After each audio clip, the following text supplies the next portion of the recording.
नमस्कार दोस्तों, स्वागत है आप सभी का इस वीडियो में जहां पर हम मेंस एग्जाम के लिए जो करंट अफेयर्स बहुत ही ज्यादा इंपॉर्टेंट है, जो कमीशन जिससे क्वेश्चंस पूछ सकता है, उनको डिस्कस कर रहे हैं। इस सेशन में हम इंडियन इकोनॉमी के बहुत ही इंपॉर्टेंट एक नए डेवलपमेंट जो कि डिजिटल रुपी है उसके बारे में डिस्कस करेंगे। आरबीआई से रिलेटेड जो भी न्यू डेवलपमेंट्स हैं और आरबीआई से रिलेटेड कई सारे नॉर्म्स, मॉनेटरी पॉलिसी, इससे कई सारे क्वेश्चंस एग्जाम में आते हैं। इस वजह से ये एक डेवलपमेंट बहुत ही ज्यादा इंपॉर्टेंट हो जाता है। 4 मार्क्स का क्वेश्चन, 8 मार्क्स का क्वेश्चन इस पर आ सकता है दोस्तों।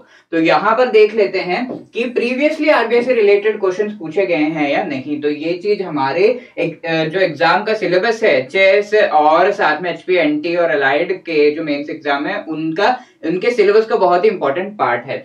तो एचएस 2017 में ये जो हमारा टॉपिक है जीएस 3 में regulatory framework for money and banking, reserve bank of India एक इंपॉर्टेंट टॉपिक है। तो आरबीआई से हर साल 1-2 क्वेश्चन तो आते ही आते हैं, इसके न्यू इनिशिएटिव से क्वेश्चन आते हैं। तो हमें ये अच्छे से प्रिपेयर करने चाहिए जो भी करंट में चीजें चल रही हैं या फिर आरबीआई से related initiatives, norm, standards, rules हैं। यहाँ पर देखिए 2017 में ये सवाल पूछा गया था, what role can RBI play in tackling bank scams. ठीक है, उस समय के करंट इवेंट्स में ये बहुत ही इंपॉर्टेंट एक डेवलपमेंट था। कई सारे बैंक स्कैम्स चल रहे थे, तो ये क्वेश्चन पूछ लिया गया। उसी तरीके से 2017 के अलाइड के मेंस एग्जाम में भी आप देख सकते हो एसएलआर क्या है, स्टैट्यूटरी लिक्विडिटी रेशियो, ये क्या होता है वो पूछ लिया गया। 2018 में आप देख सकते हो इसी तरीके से जीएस 3 का हमारा जो पेपर था एचएस मेंस एग्जाम का, उसमें पूछा गया name any 4 challenges before commercial banks in India today, क्योंकि commercial banks, regional rural banks, ये भी इंपॉर्टेंट टॉपिक है। अलाइड के मेंस में 2018 में अगेन पूछा गया discuss the findings of RBI financial stability report. तो आप देख सकते हो आरबीआई के जो इनिशिएटिव्स है वो भी बहुत ही ज्यादा इंपॉर्टेंट है और एग्जाम में पूछ लिए जाते हैं। इसी तरीके से 2019 में 2 क्वेश्चन 4-4 मार्क्स के पूछे गए थे मॉनेटरी पॉलिसी इस टॉपिक से, what is cash reserve ratio, what is dear monetary policy. ठीक है, तो कई सारे सवाल पूछे गए हैं मेंस एग्जाम में। तो आरबीआई और उससे रिलेटेड जो डेवलपमेंट्स है बहुत ही ज्यादा इंपॉर्टेंट हो जाते हैं हमारे लिए। तो सबसे पहले देखते हैं कि आरबीआई की डिजिटल रुपी है क्या। आरबीआई कब से बात कर रहा था एक सेंट्रल बैंक की जो है डिजिटल करेंसी को लेकर आने के लिए। तो उसी में एक पायलट प्रोजेक्ट छोटा सा चलाया गया है जहां पर डिजिटल रुपी यानी कि रुपी को डिजिटल वे में यूज करने का पूरा फ्रेमवर्क और प्रावधान पायलट बेसिस पर लाया गया है। ओके, तो सीबीडीसी लाने से रिलेटेड आरबीआई कई सारे जो है उसका बैकग्राउंड देता है कि लोग क्रिप्टो करेंसीज में जो इन्वेस्टमेंट कर रहे हैं उसके वजह से बहुत सारे इश्यूज हो रहे हैं। एक हम कह सकते हैं कि क्रिप्टो करेंसीज जो है किसी भी तरीके से गवर्नमेंट या फिर कोई भी सेंट्रल बैंक उसे कंट्रोल नहीं करती, इसीलिए क्रिप्टो करेंसीज को डिसेंट्रलाइज्ड कहा जाता है, यानी कि कोई भी सेंट्रलाइज्ड अथॉरिटी नहीं है जिसके अंडर इन क्रिप्टो करेंसीज को रेगुलेट किया जाता है। तो इससे आरबीआई और गवर्नमेंट के हाथ से वो डोर छूट जा रही है, वो करेंसी को जो है कंट्रोल और मेंटेन करने का, रेगुलेट करने का पूरा जो पावर है वो निकल जाएगा अगर सारे ही लोग क्रिप्टो करेंसीज में इन्वेस्ट करने लगेंगे और क्रिप्टो करेंसी से ट्रांजैक्शन करने लगेंगे। तो क्रिप्टो करेंसीज को आगे बढ़ने नहीं देना है, बहुत ही ज्यादा प्रोलिफरेट होने नहीं देना है, इसलिए आरबीआई खुद का एक ऑप्शन लेकर आना चाहता था जिसे सेंट्रल बैंक डिजिटल करेंसी का नाम दिया गया था। ओके, और भी बहुत सारी चीजें हैं और इस चीज को ध्यान में रखते हुए रुपी को डिजिटल वे में लाया गया। Okay, what is this, RBI recently launch digital rupee on a pilot basis, यानी कि पूरी तरीके से लॉन्च नहीं हुआ है, कुछ एरियाज में, कुछ सेक्टर्स में ट्रांजैक्शंस के यूसेज के लिए इसे लॉन्च किया गया।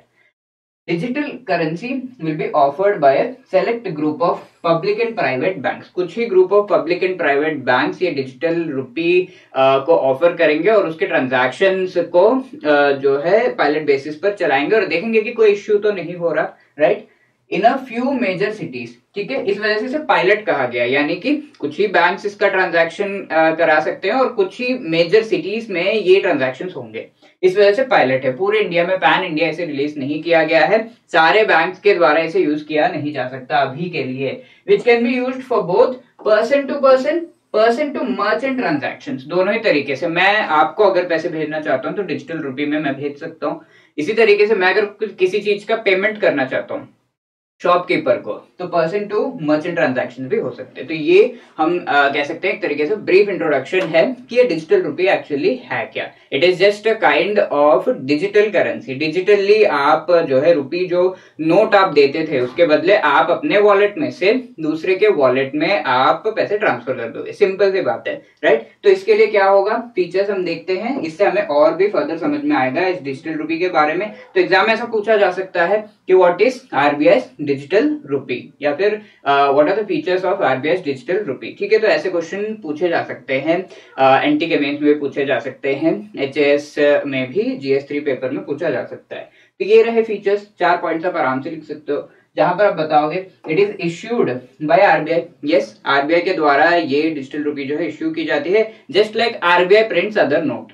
इसके साथ इसे जो है स्टोर किया जाएगा इन अ वॉलेट, डिजिटल वॉलेट में से स्टोर किया जाएगा और उस वॉलेट से दूसरे के वॉलेट में आप ये पैसे ट्रांसफर कर सकते हो। ठीक है, फिजिकल कैश जिस तरीके से हम वॉलेट में कैरी करते हैं, वैसे ही ये डिजिटल रुपी, जिसे ई रुपी भी कहा जा रहा है, इलेक्ट्रॉनिकली डिजिटल वॉलेट में इसे स्टोर किया जाएगा और ये digital wallet actually will be overseen by RBI. ठीक है, आरबीआई इस वॉलेट को मेंटेन करने का पूरा दायित्व आरबीआई के पास होगा। इससे ये होगा कि जो ऑनलाइन ट्रांजैक्शंस हो रहे हैं उस पर और भी ज्यादा सुपरविजन करने का पूरा एक फ्रेमवर्क जो है वो बैठाया जाएगा। तो सुपरवाइज कर सकती है आरबीआई और साथ में रेगुलेट एंड मेंटेन कर सकती है, राइट।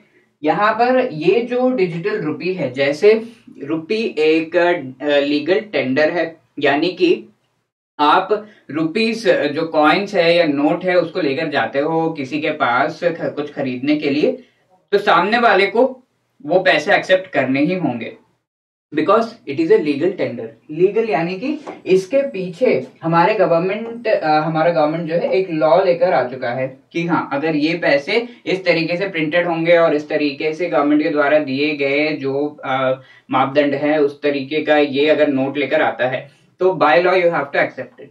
ठीक है, तो लीगल बैकिंग है उसकी। और साथ में टेंडर, यानी कि ये ट्रांजैक्शंस में यूज किए जा सकते हैं। तो लीगली गवर्नमेंट के द्वारा कहा गया है कि ये जो पीस ऑफ पेपर है ये एक नोट है और इसे यूज किया जाना चाहिए और आप डिनाई नहीं कर सकते। तो ये सारी चीजें जब होती हैं तब उसे हम लीगल टेंडर कहते हैं। वही चीज इस डिजिटल करेंसी पर भी है कि लीगली उसे भी बैकिंग दी गई है, उसे एक लीगल टेंडर बनाया गया है, यानी कि ट्रांजैक्शंस में उसका यूज किया जा सकता है, साथ में उसे एक्सेप्ट करने से कोई मना नहीं कर सकता। ठीक है, तो ये चीज की गई है और इसको लीगल बैकिंग दी गई है। तीनों चीजें हुई हैं जहां पर इसे एक लीगल टेंडर डिक्लेयर किया गया है। आई होप ये चीज क्लियर है। No interest is paid. ठीक है, यहाँ पर अगर आप कहीं भी पैसे जो है जमा करके रखते हो, लेट्स से आप किसी बैंक में पैसे जमा करके रख रहे हो, तो आपके डिपॉजिट के सामने आपको थोड़ा सा इंटरेस्ट मिलेगा। ऑल्दो कई बार वो काफी कम जो है हम मानते हैं, बट देन यस, थोड़ा इंटरेस्ट तो आपको मिलता है। बट देन आरबीआई के इस वॉलेट में अगर आप सेव करोगे तो वो आपकी वॉलेट है और उसमें पैसे रखने के लिए कोई भी इंटरेस्ट सामने से आपको नहीं दिया जाएगा। ठीक है, किसी भी तरीके से बढ़ोतरी उस पैसे की नहीं होगी, राइट। तो कोई भी इंटरेस्ट इस पे नहीं किया जाएगा। तो वो चीज क्लियरली बता दी गई है। ये 4 फीचर्स हैं, कुछ फीचर्स हैं हमारे इस डिजिटल रुपी के। इसके साथ बेनिफिट्स क्या है ये जानना बहुत ज्यादा जरूरी है। क्यों आरबीआई इस तरीके का एक डिजिटल करेंसी लेकर आ रही है, तो बेनिफिट्स क्या है। सबसे पहली बात तो ये कि क्रिप्टो करेंसी से ज्यादा ये अट्रैक्टिव होगा, ये चीज कही जा रही है। ठीक है, तो जो लोग स्टेबिलिटी और फास्ट जो है ट्रांजैक्शंस चाहते हैं वो नॉर्मल करेंसी के बदले ये जो है ये वाली करेंसी जो डिजिटल करेंसी वो कैरी कर सकते हैं। ऑब्वियसली हम सब इस चीज को बहुत ही अच्छे तरीके से समझते हैं, जहां पर हमें बहुत सारे पैसे कैरी करने पड़ते थे। पहले नोट लो, उसको चेंज करवाओ, नोट खराब हो रहा है। अब हम सीधे यूपीआई पेमेंट्स जो करते हैं वो डिजिटली हम ट्रांजैक्शंस करते हैं, तो दैट इज मोर अट्रैक्टिव। और ये चीज मोर अट्रैक्टिव होगी in comparison to crypto currencies भी इस तरीके का दावा किया गया है। क्रिप्टो करेंसीज में कई बार बहुत ज्यादा एक तो बात ये होती है कि किसी भी तरीके का गवर्नमेंट बैकिंग उसमें नहीं होता तो लोग डरते हैं, और उसके साथ में बहुत ज्यादा वॉलेटाइल होता है, उसकी वैल्यू चेंज होती रहती है, ऊपर नीचे होती रहती है, और इसके साथ आपके पैसों की वैल्यू कम होने के चांसेस हैं, सडन फॉल भी कई बार हो सकता है। तो इस वजह से हम कह सकते हैं कि इससे ज्यादा अट्रैक्टिव होगा ऑनलाइन डिजिटल अगर ट्रांजैक्शंस आपको करने ही हैं ई रुपी से करो। ठीक है, तो ये चीज कही गई है।